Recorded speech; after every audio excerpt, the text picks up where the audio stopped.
এই রেসিপিটার নাম না হয় আজ আপনারাই দিলেন। এতদিন তো আমি আপনাদের সাথে অনেক রকম রেসিপি শেয়ার করেছি আর প্রত্যেকটার নাম আমি আপনাদেরকে বলেছি।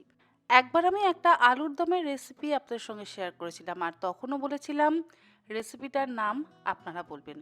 আপনারা কিন্তু ভারী সুন্দর সুন্দর নাম বলেছিলেন। ঠিক তেমনই আজকের রেসিপিটার নামও আমি আপনাদের ওপরই ছেড়ে দিলাম। প্রথমে আমি একটা পাত্রের মধ্যে ১.৫ কাপ পরিমাণে বাসমতি চাল নিয়ে ৪ থেকে ৫ বার জল বদলে বদলে চালটাকে খুব ভালো করে ধুয়ে নিলাম। চাল ধুয়ে নেওয়ার পর কিন্তু জল দিয়ে চাল ভিজিয়ে রাখবার প্রয়োজন নেই। চালের গায়ে যে এক্সট্রা জলটা আছে তাতেই চাল একদম সুন্দরভাবে ভিজে একদম ঝরঝরে হয়ে যাবে। এবারে একটা বাটির মধ্যে নিয়ে নিচ্ছি ৭৫০ গ্রাম কারি কাট করে রাখা চিকেনের থাইয়ের পিস। এর মধ্যে দিয়ে দিলাম ২ টেবিল চামচ পরিমাণে আদা রসুন বাটা, 3/4 কাপ পরিমাণে টক দই আর তার সাথে হাফ কাপ পরিমাণে বেরেস্তা বা পেঁয়াজ ভাজা আর দিলাম স্বাদ অনুসারে লবণ। ১ চা চামচ দিয়ে দিলাম শাহি গরম মশলার গুঁড়ো, হাফ চা চামচ জিরে গুঁড়ো, হাফ চা চামচ ধনে গুঁড়ো আর দিলাম হাফ চা চামচ গোলমরিচের গুঁড়ো, ১ টেবিল চামচ কেওড়া ওয়াটার, ১ টেবিল চামচ রোজ ওয়াটার। এবারে সব কিছু একসাথে ভালো করে মেখে নেব।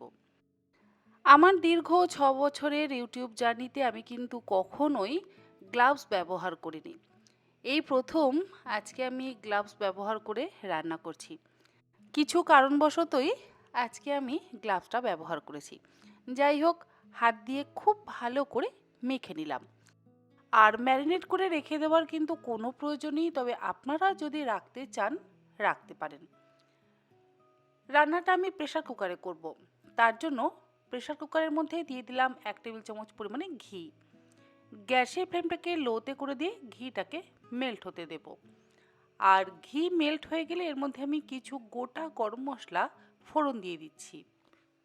এই যেমন ৩-৪টে লবঙ্গ, ১ টুকরো দারচিনি, তার সাথে ২-৩টে ছোট ছোট তেজপাতা আর ২-৩টে ছোট এলাচ। চাইলে আপনারা জায়ফল জয়িত্রীও ব্যবহার করতে পারেন, আমি আর সেগুলো ব্যবহার করছি না। লো ফ্লেমে ফোড়নের থেকে সুন্দর গন্ধ বেরোতে শুরু করলে এর মধ্যে আমি মশলা মেখে নেওয়া মাংসের টুকরোগুলো দিয়ে দিলাম।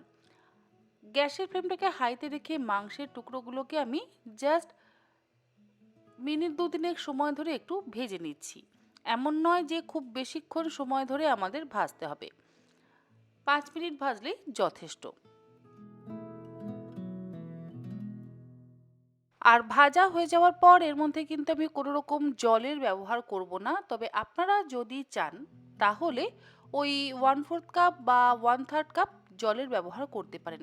অতিরিক্ত জল ব্যবহার করে মাংস সেদ্ধ করবার কিন্তু একেবারে প্রয়োজন নেই। জল ছাড়াই আমি প্রেসার কুকারের ঢাকনাটাকে চাপা দিয়ে দিলাম। এবারে গ্যাসের ফ্লেমটাকে হাইতে রেখে ৪টে সিটি দিয়ে আমি মাংসটা সেদ্ধ করে নেব। হাই ফ্লেমেই কিন্তু করবেন। টক দই আছে আর মাংসের গায়ে চর্বি আছে, তাতেই কিন্তু মাংস একদম সুন্দর সেদ্ধ হয়ে যাবে আর জলও বেরোবে। এক্সট্রা জল ব্যবহার করলে সেই জলটা টানাতে আমাদের অনেকক্ষণ সময় লাগবে। পাত্রে নিয়ে নিয়েছি বেশ কিছুটা পরিমাণে জল। চিকেনটাকে তো সেদ্ধ করতে বসিয়ে দিয়েছি আর যে পাত্রে জল নিয়েছি সেই পাত্রের মধ্যেই আমি দিয়ে দিলাম ৩ টেবিল চামচ পরিমাণে লবণ, তার সাথে কিছু গোটা গরম মশলা, ওই ছোট এলাচ, দারচিনি, লবঙ্গ আর একটা বড় এলাচ, একটা তেজপাতাও দিয়েছি। যাই হোক, এবারে ধুয়ে রাখা চালটা দিয়ে দিলাম। এবারে আমি চালটাকে 80% সেদ্ধ করে নেব। চাল 80% হাই ফ্লেমে সেদ্ধ করে নেওয়ার পর গ্যাসের ফ্লেমটাকে বন্ধ করে দিয়ে ভাতের ফ্যানটাকে ঝরিয়ে নেব। অপরদিকে দেখুন আমাদের চিকেন কিন্তু একদম সুন্দরভাবে সেদ্ধ হয়ে গেছে আর খুব বেশি গ্রেভি বা ঝোল নেই। যদি জলের ব্যবহার হতো তাহলে কিন্তু গ্রেভি বা ঝোল একটু বেশি পরিমাণেই বেরোতো। আর বেরেস্তা ব্যবহার করেছি তো, তাই খুব বেশি গ্রেভি বা ঝোল কিন্তু থাকবে না। অল্প অল্প গ্রেভি রয়েছে। আবারও একবার আমি ভালো করে মিশিয়ে নিলাম নিচে থেকে যাতে লেগে না যায়। এরপরে আমি ওপর থেকে ভাতটা দিয়ে দিলাম। ভাতটা দেওয়ার পর এবারে হাত দিয়ে ভালো করে ছড়িয়ে নিচ্ছি। গ্যাসের ফ্লেম লোতে রাখা আছে। একটু চেপে চেপে দিচ্ছি যাতে ভাতের মধ্যে সুন্দর মশলাটা আর গ্রেভিটা ঢুকে যায়। ওপর থেকে দিয়ে দিলাম আবারও একটু বেরেস্তা বা পেঁয়াজ ভাজা, আর দেব 1 টেবিল চামচ পরিমাণে কেওড়া ওয়াটার, 1 টেবিল চামচ পরিমাণে রোজ ওয়াটার।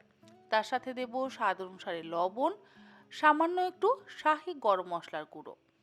তারপরে ঢাকা দিয়ে 5 থেকে 6 মিনিট লো ফ্লেমে আমি দমে বসিয়ে রাখবো।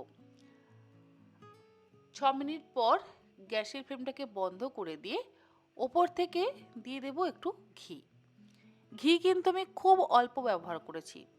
মাংস রান্না করবার সময় 1 টেবিল চামচ ব্যবহার করেছি, আর পুরো প্রিপারেশনটা কমপ্লিট হওয়ার পর আবারও 1 টেবিল চামচ পরিমাণে ঘি ব্যবহার করেছি। তেলের কিন্তু ব্যবহার করিনি। চিকেনের থেকে যথেষ্ট পরিমাণে তেল বেরোবে, সেই তেল দিয়েই রান্নাটা হয়ে যাবে। আমি 5 মিনিট পর ঢাকাটাকে খুলে নিয়ে 1 টেবিল চামচ পরিমাণে ঘি দিয়ে ভালো করে মিশিয়ে আবারও ঢাকা দিয়ে গ্যাসের ফ্লেম 1 মিনিট জ্বালিয়ে রাখার পর গ্যাসের ফ্লেমটাকে বন্ধ করে ঢাকা দিয়ে 5 থেকে 7 মিনিট স্ট্যান্ডিং টাইমে রাখবো। 7 মিনিট পর আমি ঢাকাটাকে খুলে নিলাম। দেখুন একদম ঝরঝরে চিকেন রাইস কিন্তু তৈরি। তবে রেসিপিটার নাম কিন্তু আমি বলছি না, রেসিপিটার নাম আপনাদেরই বলতে হবে। কোনো রকম ফুড কালারের ব্যবহার করিনি, কোনো রকম বিরিয়ানি মশলার ব্যবহার করিনি, এবং কোনো রকম এক্সট্রা বেশি বেশি মশলারও কিন্তু ব্যবহার করিনি। আর ঘি খুব অল্প, তেলের ব্যবহার তো একেবারেই নেই। তৈরি হয়ে গেল দুর্দান্ত স্বাদের চিকেন ভাত বা আপনাদের পছন্দ মতন কোনো রেসিপি। এর মধ্যে চাইলে আপনারা আলুর ব্যবহারও কিন্তু করতে পারেন। অনেকে তো আলু খুব পছন্দ করেন।